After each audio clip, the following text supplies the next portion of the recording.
नमस्कार। आज सकाळु सकाळु उठी बारीघर द्वार सबको भल भाव झाड़ू करनेली। आज मत जावाक अच्छी गोटे जगह को से गाधोई पाधोई मु सीधा पहुँची गली जा रोसई घरे पहुँची रोसई घर समस्त रोसई को सारी नेली।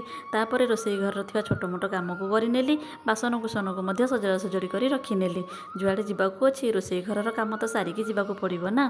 तापर कम हो छोट पिलांकर दायित्व जेहेतु मोर झील वर्षकर से खावाई मु तार टिफिन और ता पानी बोतल को प्रथमे सजाड़ी नेली। निजे न खाइले नाई पछे छोट पिलांकर खाइबा जदि पिला माने न खाइले ताहले माँ मन को जमा भल लागिबनी। सेथिपाई मु तार खाद्य डब्बा और पानी बोतल को भल भाव सजाड़ी नेली। से शोइथिला तापरे मु चलीगली ता पाखकू ताको रेडी करबा पई। ताको प्रथमे रेडी करि नेली। तापरे मु निजे सजबाज होई रेडी होई गली। तापरे माँ झील बाहरी पड़िलु जीवा पई।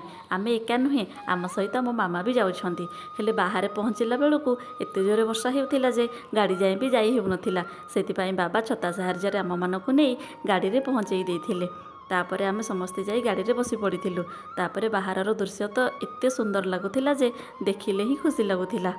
मु कुआडे जाउची नेक्स्ट वीडियो रे देखिबे। रहिली जय जगन्नाथ।